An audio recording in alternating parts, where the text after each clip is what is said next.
A black woman is humiliated by her husband and mother-in-law, but they never saw her revenge coming. Subscribe and tell us where you're watching us from.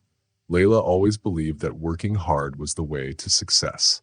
She spent many years studying medicine, working long hours, and making sacrifices. Now she was a famous heart doctor in New York. She had everything she ever wanted except love. Then she met Nathan Barclay. Nathan came into her life like a surprise storm. He was charming, smart, and confident. He grew up in a rich family, so he was used to a life of luxury. Layla first met him at a big fancy party through her hospital. At first, she thought he was just another rich man, but when they talked, she realized he was different. He was kind, interesting, and really liked her. Their love grew fast. They went on fancy dates, took trips, and whispered sweet words to each other. Nathan made her feel special, and he never made her feel like she didn't belong in his rich world. Even though she had worked for everything she had, and he was born into wealth, he always told her it didn't matter. One day, after a year of dating, Nathan took her to a beautiful house in the Hamptons. The night was perfect. Dinner under the stars, a soft ocean breeze, and then Nathan got down on one knee. He held out a shiny diamond ring and asked her to marry him. Layla was surprised, not because she didn't love him, but because she knew what marrying him would mean. Nathan's family was rich and powerful. They were the kind of people who cared about family history, traditions, and status. She had never met them, but she knew she was not the kind of woman they wanted for their son. She was from a middle-class family in Brooklyn, with hardworking parents. She didn't go to fancy schools like Nathan and his friends, and most of all, she was black. She knew Nathan's family might not like that, but Nathan told her not to worry. He said love was all that mattered. So she said yes. Their wedding was small, which surprised Layla. A rich family like Nathan's usually had big, fancy weddings. There were no grand ballrooms or important guests, just close family and friends. Layla thought Nathan planned it this way to make things easier for them. But after the wedding, she realized the truth. His family didn't want to celebrate their marriage at all. Nathan's mother, Eleanor, barely spoke to her. His father, Edward, only shook her hand and said a quick, "Congratulations." The guests whispered and stared at her. She felt like she didn't belong. Later at the wedding party, Layla overheard two women talking. "She's beautiful," one said, but her voice didn't sound kind. "Yes, but unexpected," the other woman replied. Layla went to the bathroom and stared at herself in the mirror. Had she made a mistake? But Nathan found her and held her close. "This is just how they are," he whispered. "Give them time." So she did. She hoped they would accept her once they got to know her. But they didn't. 2 days after the wedding, Nathan took her to his family's main house, a huge old mansion that had been in his family for many years. When she stepped inside, she felt like she was in a different world. The house was fancy but felt heavy with history. On the walls were paintings of Nathan's ancestors, all white, all staring down at her like she didn't belong. That day, Layla learned something important. She didn't just marry Nathan. She married his family. And his family didn't want her. Eleanor showed her disapproval in small ways. She ignored Layla when making decisions about the house. She left her out of family discussions. She planned family business meetings and never included Layla. Edward, Nathan's father, was even worse. He made it clear that he didn't like her. He talked about her like she was a mistake that would go away. Nathan never defended her. When she told him how she felt, he sighed, kissed her forehead, and said, "Just ignore them. They'll come around." But they never did. Instead, things got worse. The mansion felt like a prison. Layla was no longer a successful doctor. She was just Nathan's wife, a title that gave her no power. She started to see that love alone would not be enough. Layla always thought marriage was about partnership, where two people support each other and build a life together. But in Nathan's family home, her marriage felt like a show where she played a silent, pretty decoration. At first, she told herself that things would get better, that she was overthinking. But the truth was clear: she was not welcome. The mansion was grand, surrounded by large gardens and tall white columns. Inside, everything was expensive: mahogany staircases, glittering chandeliers, and giant paintings of Nathan's family members. And now, Layla was supposed to live there. She quickly realized that even though she was Nathan's wife, she had no real say in the house. His mother, Eleanor, controlled everything, from what was for dinner to who was invited to their fancy parties. The house staff treated her politely but coldly. They answered when she spoke but never smiled. She wasn't the lady of the house. She was an outsider. When she walked into a room, conversations would stop for a moment, then continue as if she wasn't there. Breakfast was quiet, filled only with the sound of newspapers rustling and silverware clinking. Nathan never noticed, or maybe he chose not to. One night, after another uncomfortable family dinner, she tried talking to him again. "They're just old-fashioned," Nathan said, stretching in bed. "They'll warm up to you eventually." But they didn't. Instead, Eleanor found new ways to make her feel unwelcome. She would make helpful suggestions about how Layla should dress, implying that her elegant gowns weren't good enough. They made mean comments about the way she talked, the food she ate, and where she came from. Edward, Nathan's uncle, didn't even try to hide how he felt. One day, he smiled at her, but it wasn't a nice smile. He said, "If you ever need anything, just let one of us know. I imagine things are a bit different here than what you're used to." He wasn't asking her a question. He was reminding her that she didn't belong. Nathan didn't say anything when his family treated her badly. Evelyn told herself that Nathan loved her, that he married her, even though his family didn't approve. But love, she was starting to understand, was not the same as loyalty. Nathan loved her when they were alone, in the quiet moments, when he kissed her before leaving for work. But in front of his family, he did nothing to protect her. The only place Evelyn felt safe was the garden. It was the one spot where she could be alone and not feel like an outsider. The garden behind the huge house was filled with magnolia trees and neatly trimmed bushes. She would walk along the stone paths, breathing in the fresh scent of flowers, reminding herself that she was still her own person, that she had a life before all of this. But even the beautiful garden couldn't stop the loneliness she felt. Then one day, she found out she was pregnant. She felt so many emotions at once: happiness, fear, and worry.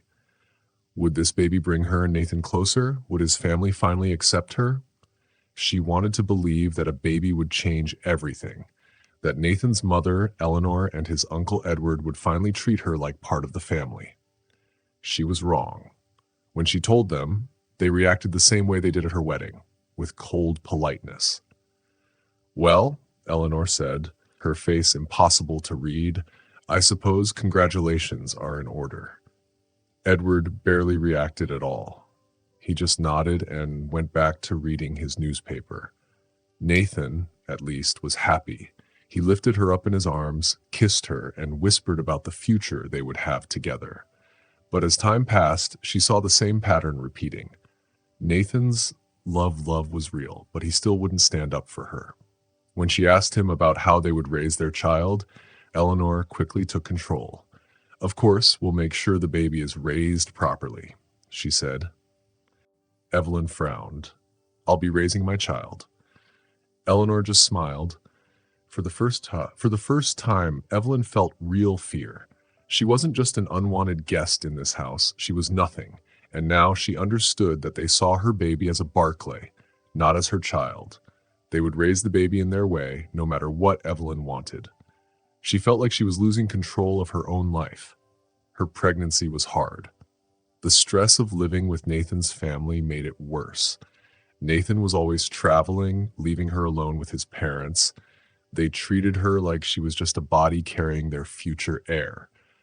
Every night she lay awake, staring at the ceiling, wondering how her life had turned into this. She used to be a surgeon, a woman with her own career and dreams. Now she was just Nathan's wife. When her baby Amelia was born, Evelyn hoped things would change. But as she held her newborn daughter in her arms for the first time, she looked around the hospital room and knew nothing had changed. Eleanor stood by the window, arms crossed, looking at the baby with no real emotion. Edward barely spoke.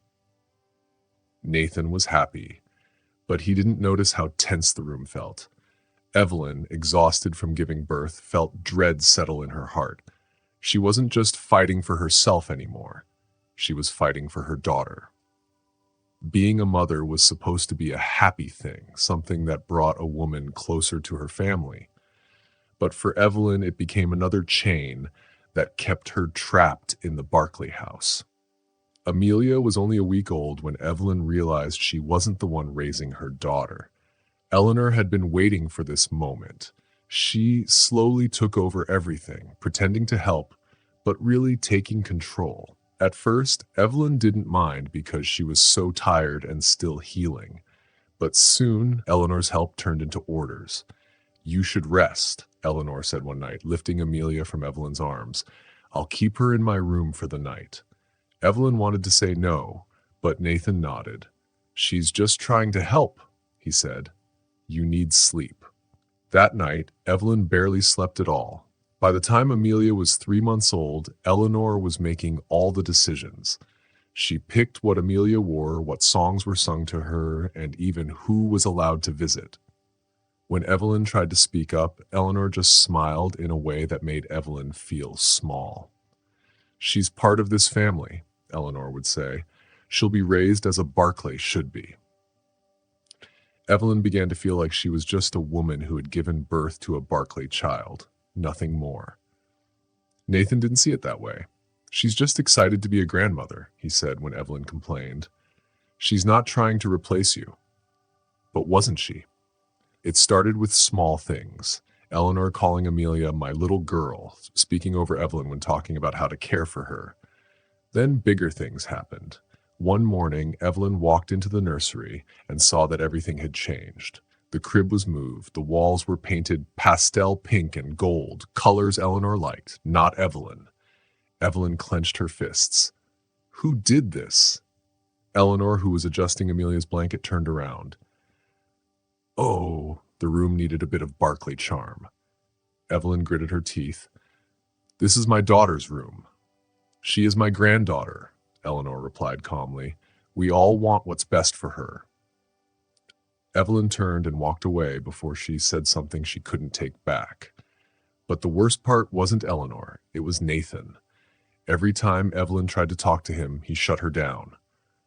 "I don't see the problem," he would say. "Amelia's fine. You're overreacting." She wasn't overreacting. She was being erased. The moment she knew things had to change was when she overheard Eleanor talking to a staff member. "Miss Amelia should meet the right people as she grows," Eleanor said. "She has a legacy to uphold." Miss Amelia, not Evelyn's daughter, not their child. Just another Barclay. That night, Evelyn lay awake beside Nathan, staring at the ceiling. She had no support, no friends nearby. Her old life, her job, her freedom, it was all gone. She thought marrying Nathan would give her a happy life, but instead she had lost everything she was. And now she was watching her daughter get trapped in the same golden cage. She had to do something. The answer came one evening when she was in the study. She wasn't looking for it, but she found something in a book about estate laws. One section caught her eye: inheritance laws, custody laws. The Barclays always controlled everything through legal tricks, using contracts to keep power in their hands. If she wanted to fight them, she had to be smart. She had to be ready. Layla had always fought for what was important. She worked very hard to become a doctor. She worked even harder to finish her training. Every problem that tried to stop her, she fought against it. And now she would fight for Amelia too, but first she had to wait. She was not ready yet, but soon she would be. Evelyn had spent many days feeling nervous about the big Barclay family dinner. It was a very important event. Rich and powerful people came from all over to attend. There were businessmen, politicians, and landowners. They all belonged to the same group, and Evelyn had learned that they had rules about who belonged with them and who did not.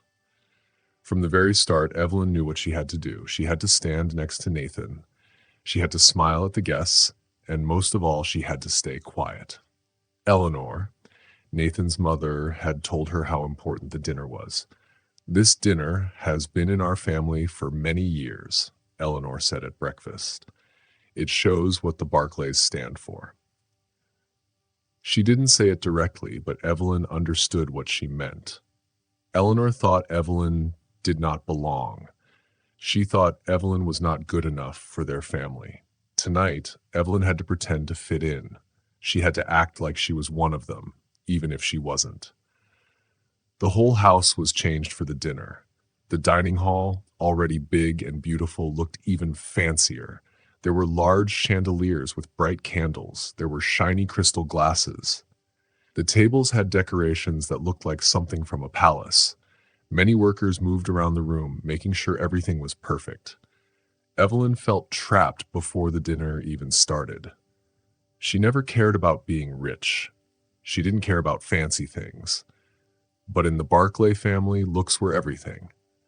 When Nathan came into the bedroom, he was wearing a black suit. He looked very neat and rich. He didn't even look at Evelyn. He just fixed his cufflinks. "Are you ready?" he asked. Evelyn looked at herself in the mirror. Eleanor had picked her dress. It was dark blue, elegant, and simple. It was meant to make her look nice, but not too special. If she wore anything too bright or bold, people would talk badly about her. Even her jewelry was chosen for her, a pair of pearl earrings from Eleanor, a silent message to remind her how she should behave. "I'm ready," she said, even though she wasn't. The guests arrived one by one. Each one looked fancier than the last. The men wore expensive suits. The women wore shiny, sparkling dresses. Their voices filled the air like music. Evelyn stood beside Nathan. She smiled at everyone. She shook hands with strangers who barely looked at her. "Nathan, good to see you, and this must be your wife. A pleasure to meet you, dear." Their words were polite, but their eyes said something else. She was not like them. She never would be. Never would be. Dinner was served perfectly. Each plate arrived as if by magic. Expensive wine was poured again and again. The guests talked about business, politics, and family history. Evelyn sat quietly, listening. She didn't belong in these conversations. She had to stay quiet and polite. "I tell you," said one of the guests, a senator, "the world is changing too fast. People forget where they come from." Across the table, Edward Barclay nodded. "That's why we protect what we have. Family legacy is everything." Eleanor smiled at Edward's words. Then, for a second, she looked at Evelyn. It was only for a moment, but Evelyn understood the meaning behind it. She didn't belong. Evelyn squeezed her hands into fists under the table. She knew they weren't talking about her directly, but she felt the message clearly. Then it happened. It was small. So small that anyone who wasn't watching closely might think it was an accident. But Evelyn knew better. Nathan's sister Caroline lifted her glass of red wine. She smiled, but it wasn't a kind smile. "To tradition," Caroline said sweetly. Then she tipped her glass forward. The red wine spilled out, splashing onto Evelyn's dress. The dark liquid soaked the fabric like blood.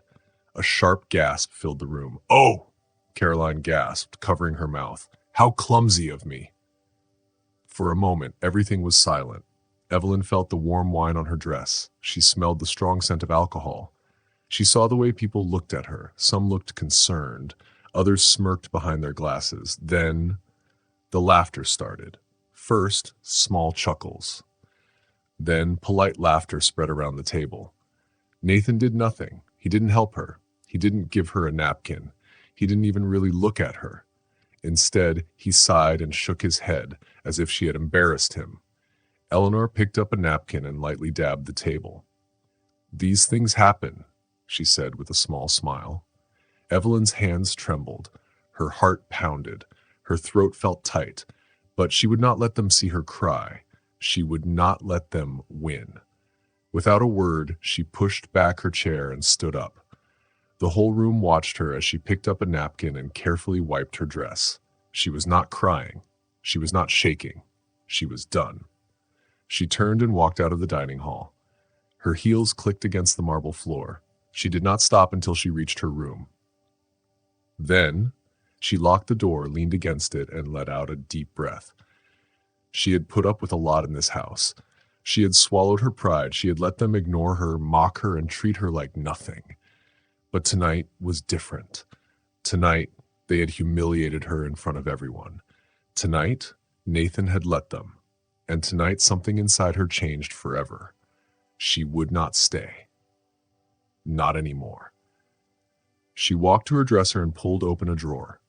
Inside were important papers, bank statements, legal documents, notes from the lawyer she had secretly met. She wasn't just leaving. She was taking Amelia with her. And she would make sure she never had to come back. Evelyn moved quickly. Her hands did not shake anymore. She had planned for this night. She had waited for the right moment. Tonight, she had her answer. She took a small suitcase from her closet. It was already packed. She had packed it weeks ago in secret. It wasn't much, just a few clothes for her and Amelia, some cash, and the important papers she needed. She looked at the clock. The dinner was still happening. She could hear their laughter from far away. Good. She hurried across the room and opened Amelia's dresser. She gathered her daughter's things. Evelyn hesitated for a moment, her fingers touching one of the soft baby blankets.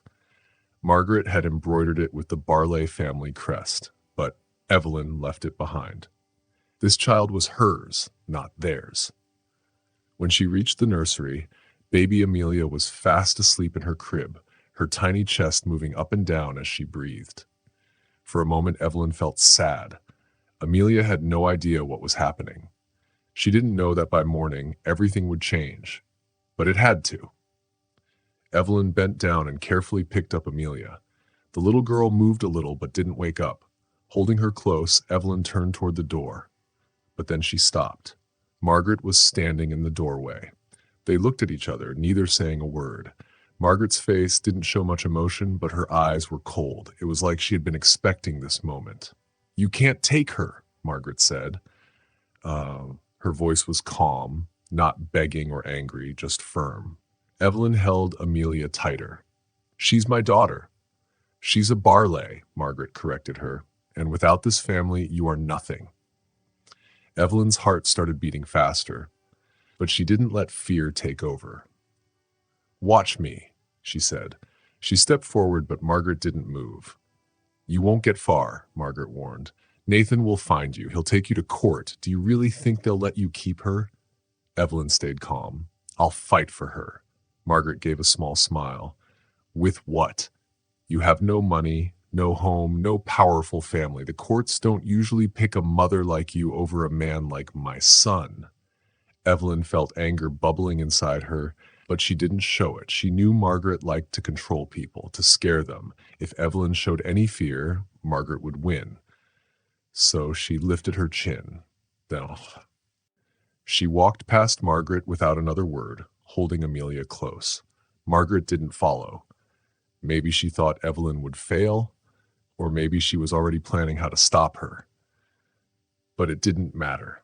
This time, Evelyn was ready. She made it out of the house without anyone stopping her. The workers were still busy with dinner, and Nathan wasn't around. By the time she reached her car, her heart was racing so fast she could barely breathe. She quickly strapped Amelia into the car seat, took one last look at the huge house, then got in and drove away. The night was dark as she sped down the long driveway. She didn't look back. By the time she reached a small hotel on the edge of town, she was exhausted. Amelia was still asleep, not knowing their whole life had just changed. Evelyn checked into the hotel using cash so no one could track her credit card. Inside the small, dimly lit room, she lay down on the bed, holding Amelia close. She had done it. She had left. But this was just the beginning. Nathan wouldn't let her go so easily. He wouldn't let go of Amelia. Evelyn had started a battle tonight and she was going to win it. Evelyn woke up to the sound of her phone buzzing on the nightstand. The hotel room was still dark, but a soft golden light peeked through the curtains. Morning was coming. Her first thought was Amelia, but the little girl was still sleeping peacefully. The phone buzzed again. Evelyn already knew who it was before she picked it up. Nathan. She hesitated, then declined the call. She didn't want to talk to him.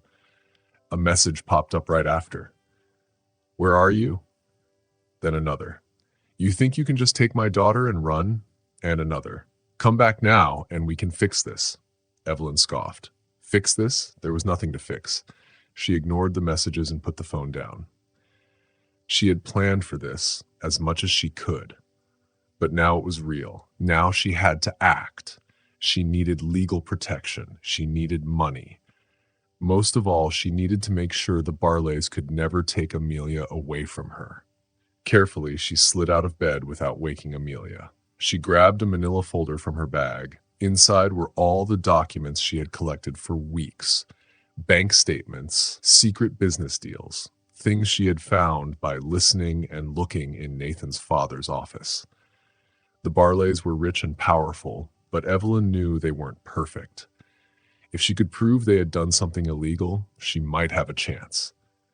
By late morning, she was sitting in a small law office in the city. She was waiting for a lawyer she had secretly contacted weeks ago. His name was Evander Lawson. He was smart, tough, and known for taking down powerful families and winning. When he walked into the room, he gave her a serious look before sitting down. "I was expecting you," he said, opening a folder. "I hoped it wouldn't come to this." Evelyn took a deep breath. "I left last night. They're coming after me." Evander nodded. "They already have." He slid his phone across the desk. On the screen was a news article, "Missing Barley heiress taken by mother in shocking disappearance." Evelyn's stomach turned as she read the next line. "Nathan Barley, devastated over the sudden abduction of his daughter, has vowed to take legal action to bring her home." She clenched her fists. "They're already making me look like a kidnapper." Evander leaned back. "That's what they do, but we won't let them win." Evelyn handed him the folder. "This is everything I found. Secret accounts, hidden money, shady business deals. If there's anything illegal, I need you to prove it." Evander flipped through the papers, his face growing serious. "This is interesting," he finally said. "Enough to make them nervous, but not enough to destroy them." Evelyn's heart sank. "Then what do I do?" Evander sighed. "We fight. First, we file for custody. We show the truth. Nathan wasn't around, his family was controlling, and you had to leave to protect your child." Evelyn nodded. "And if they fight back?"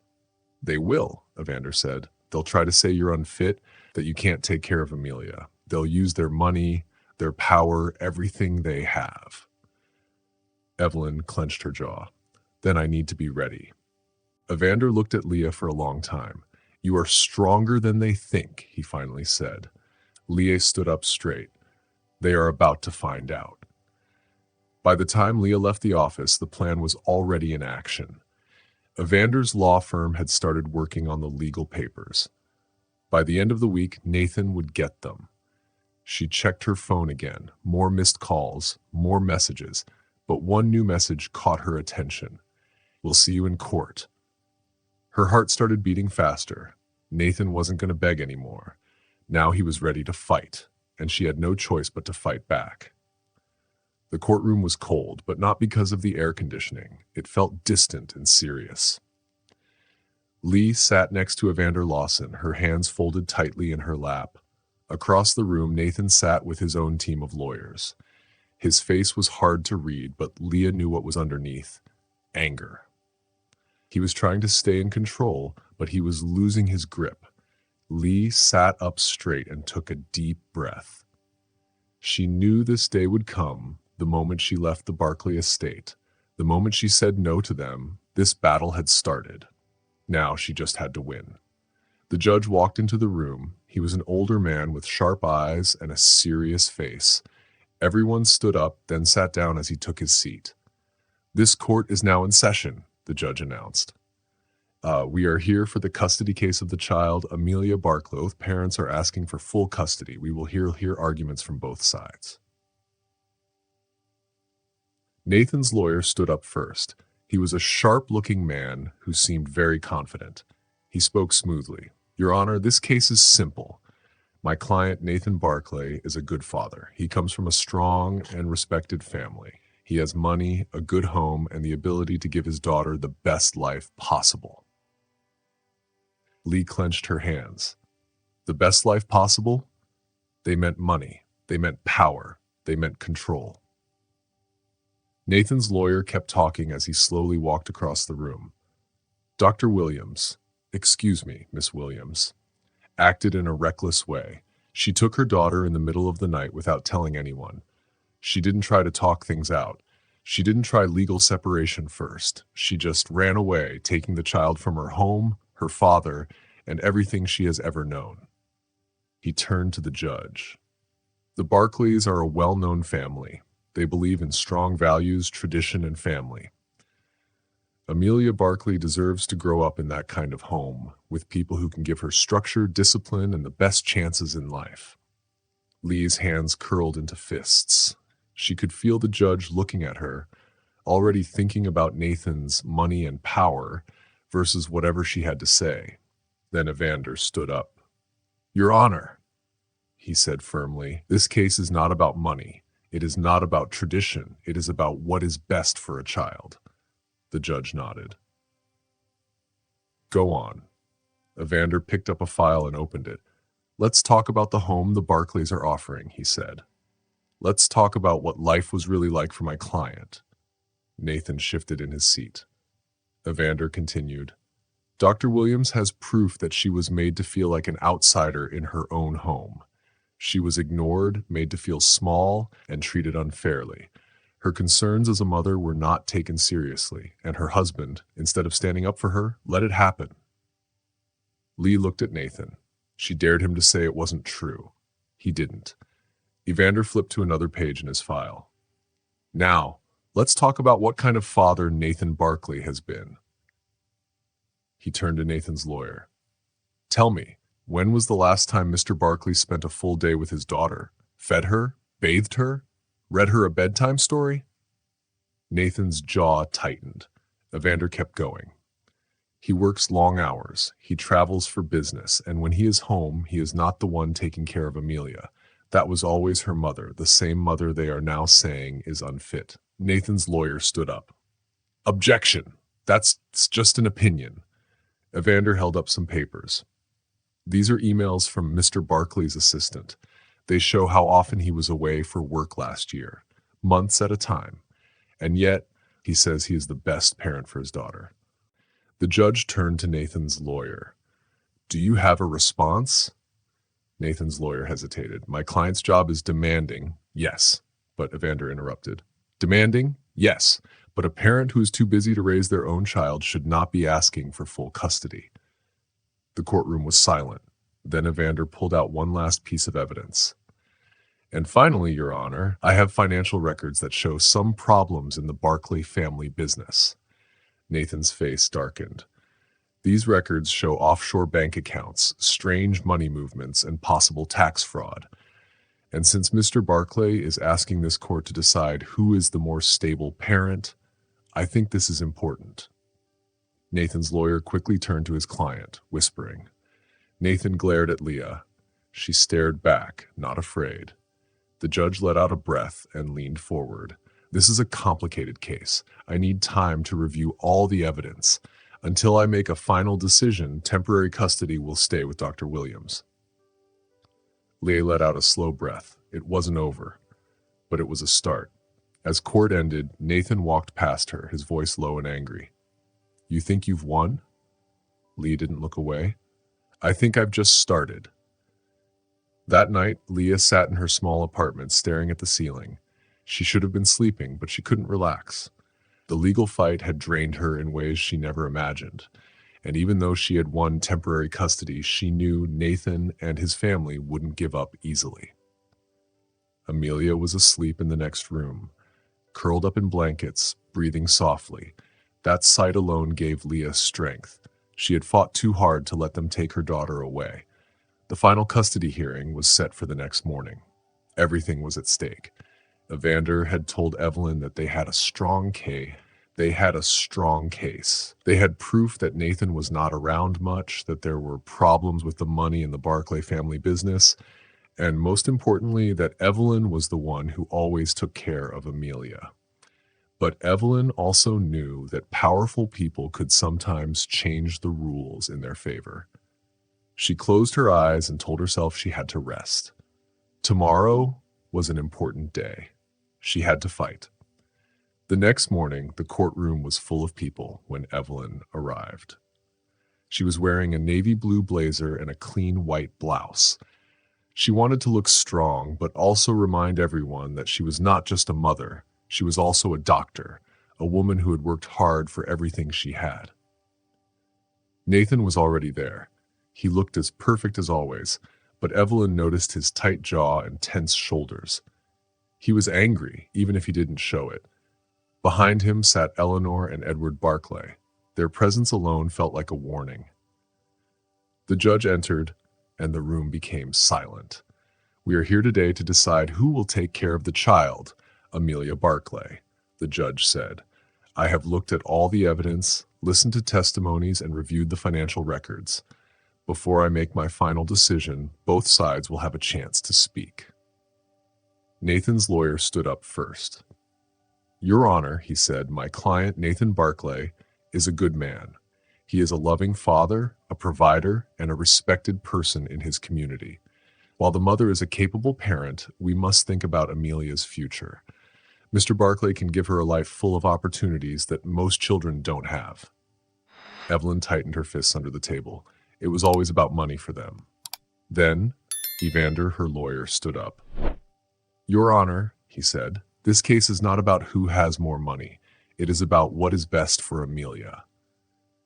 He pointed toward Evelyn. "My client, Dr. Evelyn Carter, has taken care of Amelia every single day since she was born.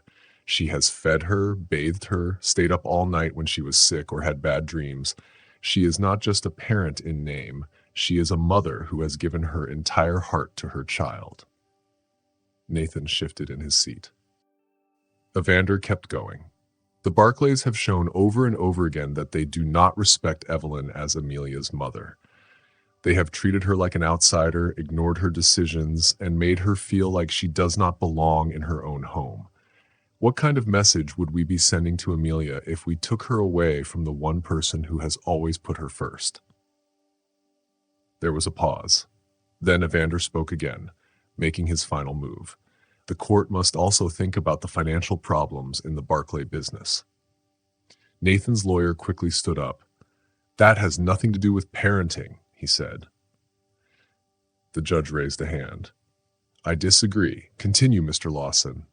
Evander nodded. "These money problems may not be about parenting, but they do show the kind of environment Amelia would grow up in. If the Barclay family is not honest about their money, if they do not run their business in a fair way, then what kind of values will Amelia learn from them?" The judge leaned back in his chair, tapping his fingers on the bench. The room was completely silent. Then he spoke. "I have heard enough." Evelyn held her breath. "The court decides that it is best for Amelia to stay with her mother, Dr. Evelyn Carter. Full custody is given to her. Mr. Barclay will only have supervised visits." The words echoed in Evelyn's ears. For a second, she wasn't sure if she had heard them right. Then she felt a huge wave of relief. She had won. Nathan jumped to his feet. "This is crazy," he shouted. "She took my daughter, and now you're rewarding her for it?" The judge gave him a sharp look. "Sit down, Mr. Barclay." Nathan's hands clenched into fists. He was shaking with anger. Eleanor leaned in and whispered something to him, trying to calm him down. But it didn't matter. He had lost. Evelyn slowly stood up her legs felt weak, but her heart felt strong. She had done it. She had fought for Amelia and won. She walked out of the courtroom with her head held high, leaving the Barclays behind. This battle was over, and she had won. not just for herself, but for Amelia, for their future, for their freedom. Thanks for watching. If you liked the story, don't forget to subscribe, like, and share your thoughts in the comments. Check out our other videos too. See you in the next one.